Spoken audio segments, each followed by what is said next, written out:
दिव्यलोक से संदेश। प्रिय मालिक पूज्य बाबूजी महाराज। सोमवार 10 मई 1999 प्रातः 8 बजे। शिखर जिस पर पहुंचना है तुम्हारे अंदर है, तुम्हारे बाहर सिर्फ मिथ्या पर्वत हैं। इन पर्वतों के लिए अपने पंखों को मत जलाओ जो इंसानों द्वारा खड़े किए गए हैं। शिखर जिस पर पहुंचना है तुम्हारे अंदर है, शिखर जिस पर पहुंचना है तुम्हारे अंदर है, तुम्हारे बाहर सिर्फ मिथ्या पर्वत है। ओरिया। यह सब कुछ इस कविता में कहा गया है। हमें अच्छे साधन मिलने और सही दिशा में जाने के पहले बहुत सारे रास्तों, चक्करदार मार्गों और बेकार की चढ़ाइयों से गुजरना पड़ता है। जीवन दर जीवन हम बिना किसी असली मकसद के भटकते रहते हैं, उस दिन तक जब तक कि आत्मा न जाग जाए और वास्तव में ढूंढने की कोशिश न आरंभ करे। वास्तव में स्वयं के बाहर केवल मिथ्या पर्वत है। इस शिखर तक पहुंचने के लिए कितना प्रयास आवश्यक होता है। सच्चा मार्गदर्शक मिलना और अपने आप को उनसे मजबूती पूर्वक बांधना एक वास्तविक आशीर्वाद है। क्या कोई सचमुच शिखर तक पहुंचना चाहता है? प्रश्न यही है। एक उच्च स्तरीय मालिक और आकांक्षी का दृढ़ निश्चय, यह अच्छा समीकरण है। जब एक बार इस काम की नींव डाल दी गई, बस यह रह जाता है कि करे और बढ़े, कदम दर कदम विश्वास पूर्वक। इस चढ़ाई में हम तुम्हारी सहायता कर सकते हैं, धैर्य पूर्वक, तुम्हारी कमियों को ध्यान में रखते हुए, जैसा कि ऊंचे पहाड़ का कोई मार्गदर्शक करेगा।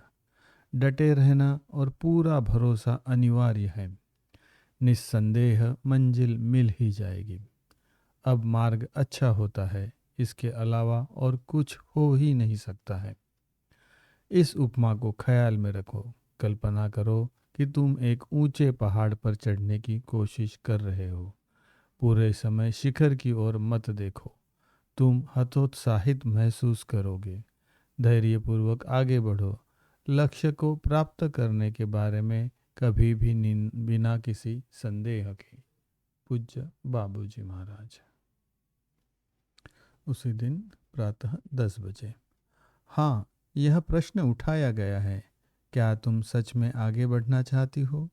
स्पष्ट रूप से पूछे गए प्रश्नों को अच्छे उत्तरों की ज़रूरत होती है, लेकिन जवाब वह तुम्हारे पास पहले से ही है।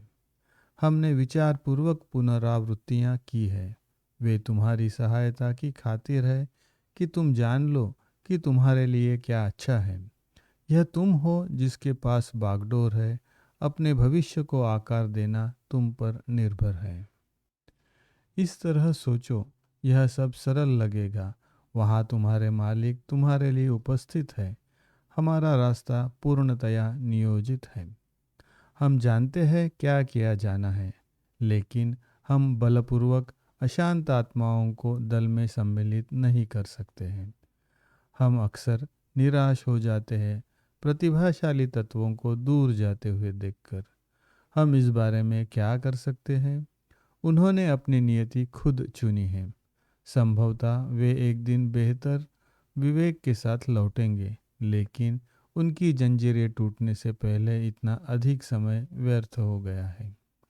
समय के आरंभ से मालिक लोग पीड़ित होते हैं जब वे ऐसा होता हुआ देखते हैं।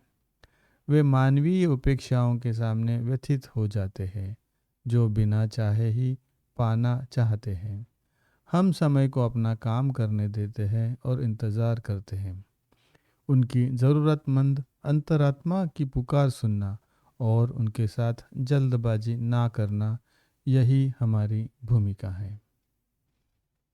हम बहुत खुश होते हैं जब हमारे पास प्रतिभाशाली तत्व होते हैं जो हमारे कार्य के लिए खुद को अर्पित करते हैं। हमारे लिए इससे बड़ी कोई खुशी नहीं हो सकती है। तुम स्वयं ही परिस्थितियों का जायजा लो और जरूरी निष्कर्षों को निकालो। पूज्य बाबूजी महाराज।